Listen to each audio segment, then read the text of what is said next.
Bem-vindos ao canal Por Ele Vale. Como vocês estão? Mais uma vez é muito legal ter vocês aqui acompanhando o nosso conteúdo. Eu sou a Carol Montoni, sou mãe do Valentim, uma criança com paralisia cerebral, e a gente resolveu criar esse canal para falar um pouco sobre a paralisia cerebral e várias coisas que estão relacionadas, como a maternidade atípica e tudo que ela envolve. Então, se você se interessa por esse assunto, fica aqui com a gente, se inscreve no canal, ativa o sininho para você não perder nenhum vídeo. Curte agora desde o começo, que senão depois você vai esquecer. E isso é uma coisa que ajuda muito a gente. Ajuda inclusive o YouTube a entender que esse tipo de conteúdo é relevante e entregar para mais pessoas. E por último, coloca aqui no comentário o que você está achando, se tem alguma coisa que você quer que a gente conte para nós construirmos esse canal junto com vocês. Bom, você consegue imaginar uma criança que está se desenvolvendo bem, que começou a aprender a sentar, balbuciando as primeiras palavras, a dar ali os primeiros passos e de repente tudo isso desaparece? Pois é, parece impossível, né? Mas essa é a realidade de muitas famílias que vivem com a síndrome de Rett.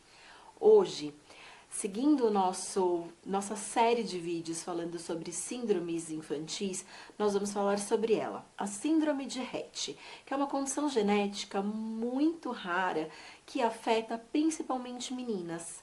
Nós vamos entender como ela acontece, por que acontece essa regressão e principalmente os impactos no desenvolvimento das crianças. Bom, a síndrome de Rett é um distúrbio neurológico genético muito raro, que costuma aparecer ali geralmente entre os 6 meses de vida e 18 meses de idade, tá? Crianças de 6 meses a 1 ano e meio. A criança tem um desenvolvimento normal até essa idade, até que de repente ela começa a perder as habilidades que ela já tinha conquistado, como falar, andar, a coordenação motora. Tudo isso acontece por conta de uma mutação no gene MECP2, que fica localizado dentro do cromossomo X. Ele acontece de forma espontânea, ou seja, não é hereditário, tá? E afeta principalmente meninas. E aqui a gente vai retomar um pouquinho do que nós falamos no vídeo anterior sobre o X frágil,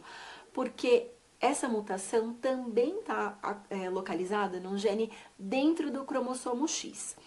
Então vamos pensar que as pessoas do sexo feminino nascem com 2 cromossomos X, enquanto as pessoas do sexo masculino nascem com um cromossomo X e um cromossomo Y. Por que que ela atinge principalmente as mulheres? Tá lá, dentro do cromossomo X, de um deles, no caso das meninas, né? Existe um outro cromossomo X que vai compensar, ainda que de forma parcial. E isso permite a sobrevivência dessas meninas que lá na gestação são afetadas, né? Quando esse cromossomo é afetado. Então, a gente tem 2 cromossomos X, um foi afetado pela essa mutação genética, o outro cromossomo X vai de alguma forma suprir ali parcialmente. Os meninos, como eles têm só um cromossomo X, o impacto neurológico é muito mais significativo e não existe um outro cromossomo para fazer essa compensação. Então, na maioria dos casos, a gestação nem se desenvolve. Acontece um aborto espontâneo ou quando a gravidez chega até o final, essa criança, no caso dos meninos, tem uma sobrevida muito curta ali, de poucos meses, tá? Justamente por isso, porque ele não tem um outro cromossomo X que possa compensar ali aquilo que faz. Então, no caso das meninas, elas conseguem sobreviver com todos os sintomas da síndrome, mas ainda conseguem sobreviver. Já os meninos, existem casos super raros de mutações mais leves, que existe a sobrevivência, tá? E aí ele pode sobreviver com algumas alterações genéticas bem específicas, mas são casos muito raros, tá? São exceções realmente.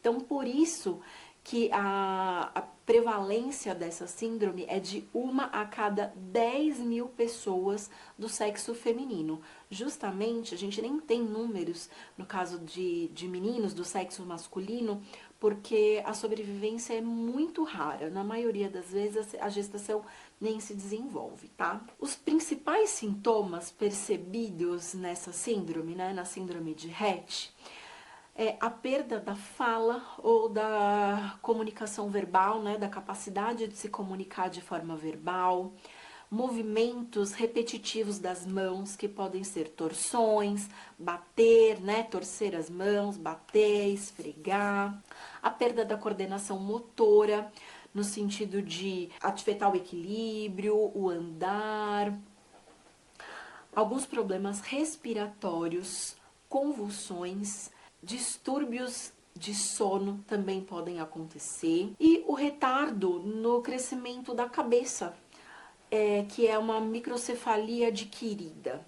Por que adquirida, né? Só para a gente entender ali a diferença. Existe a microcefalia congênita, que é lá desde o nascimento, a criança nasce e já é identificado que existe uma microcefalia, ou seja, a medida do crânio é menor do que a estatística diz que deveria ser em casos de crianças típicas, digamos assim. Já nesse caso, a criança vai nascer com a medida da cabeça normal. Mas conforme os sintomas vão aparecendo, essa mutação começa a interferir no desenvolvimento neurológico, o cérebro para de crescer, né, diminui, na verdade, o crescimento, né, que ele para de crescer, ele diminui o crescimento e automaticamente o crescimento do crânio, né, da medida da cabeça também diminui. Então, por isso que a gente chama de microcefalia adquirida, tá? Essa regressão, ela costuma ser muito gradual e sutil, de forma, inclusive, que confunde até os profissionais da área de saúde. Por isso que é muito importante a gente ficar sempre de olho em todos os sinais, né? Perceber ali o que a criança faz, quais foram os ganhos, as novas conquistas e ficar sempre muito de olho nisso. Porque, inclusive, esse processo do diagnóstico, né, acontece através dessa percepção dos pais ou dos cuidadores que vão percebendo ali que a criança parou de se desenvolver ou que ela não tá mais realizando algumas coisas que ela fazia, né? Ela perdeu habilidades que ela já tinha conquistado, como falar, ou tá com mais dificuldade ali na coordenação motora, que era uma coisa que não acontecia antes. A criança já estava dando os primeiros passos, de repente ela começou a perder o equilíbrio. Então são esses sinais. Percebeu isso? Primeira coisa é conversar com o pediatra, que é o médico que já faz ali o acompanhamento dessa criança. O pediatra, ele provavelmente vai indicar neuro ou um próprio geneticista, vai depender da conduta médica ali do pediatra, tá?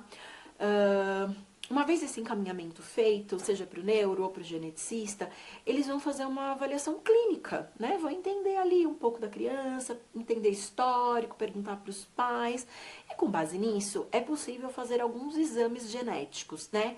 Tem alguns exames que são bem específicos, que vão lá ver o gene MECP2, entender se existe alguma mutação nesse gene, e aí automaticamente significa que existe a síndrome. Os testes, eles podem ser simples ou até mais complexos, assim, né? Com sequências genéticas mais completas mesmo, para investigar. E, eventualmente, se nos primeiros exames não detectar nada, não aparecer nada, tem como fazer algumas investigações mais profundas, né? Existem alguns tipos de exames que podem ser feitos. Aqui no link, aqui na descrição do vídeo, eu vou deixar alguns links, como eu costumo fazer sempre, falando sobre a síndrome, explicando sobre o que é a síndrome. Existe uma associação muito legal aqui no Brasil que acolhe as famílias que foram diagnosticadas, que tem alguém ali com a síndrome de Rett, e fala também bastante sobre esse gene, sobre essa mutação. Então eu vou deixar alguns links aqui.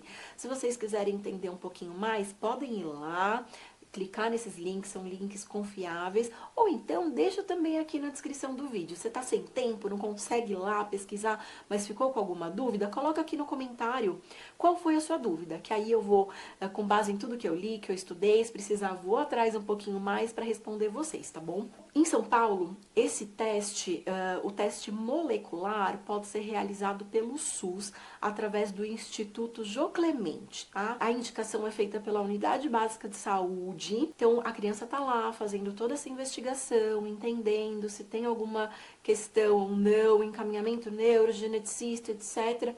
Percebeu que é preciso fazer o exame, fazer o teste genético, a própria UBS dá o encaminhamento.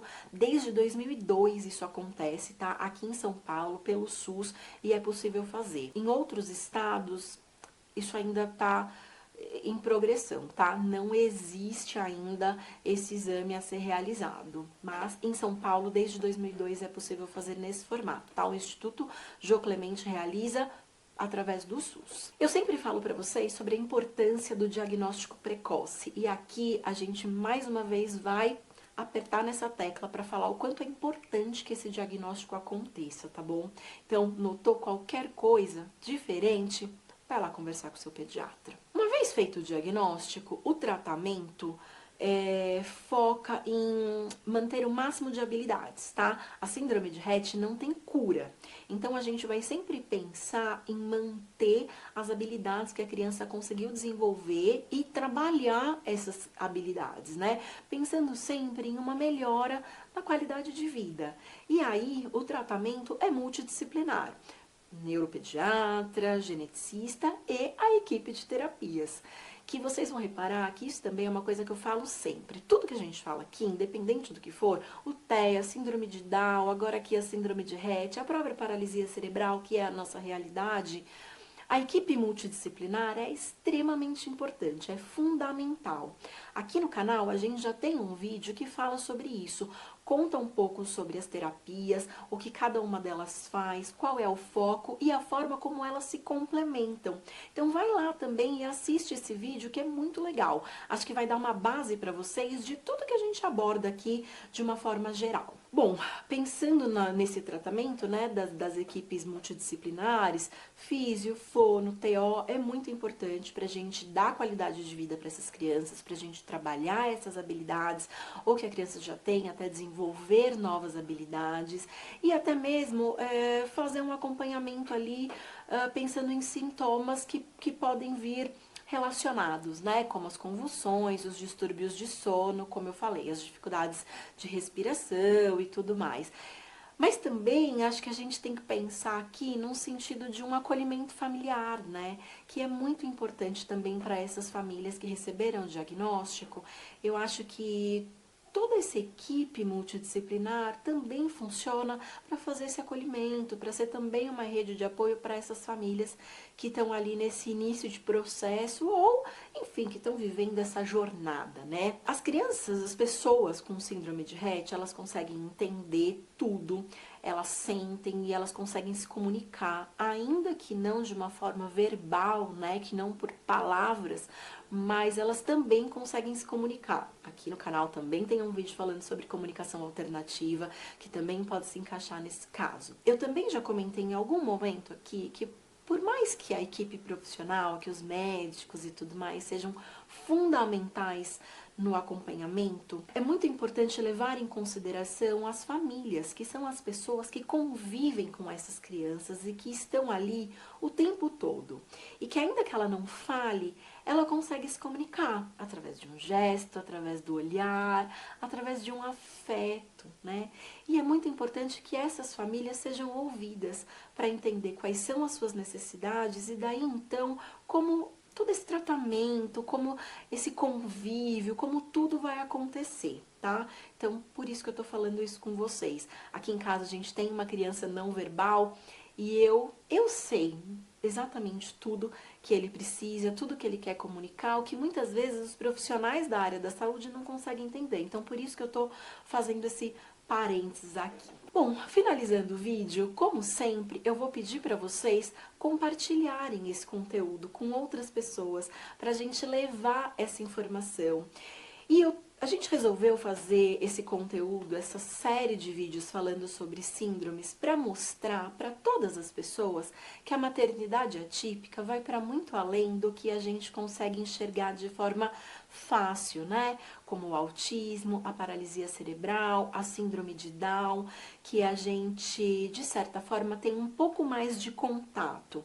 A maternidade atípica e as pessoas com deficiência englobam inúmeras patologias e coisas que muitas vezes a gente nem ouviu falar. Então a ideia de trazer essa série para vocês é para isso, para mostrar que existe um universo gigante. Então compartilhe essa informação com quem está aí junto com você, alguém lá da escola, alguém da terapia, aquela mãe que você conversa, porque é muito importante. Quanto mais informação a gente conseguir levar para todas as pessoas, mais a gente vai acabar com todo o tabu que existe relacionado a isso e vamos conseguir fazer um papel de acolhimento para todas as pessoas, o que é super importante. Então, curte aqui o vídeo, compartilha e comenta aqui, nem que seja só um coraçãozinho para ajudar a gente com o engajamento. Obrigada, até semana que vem.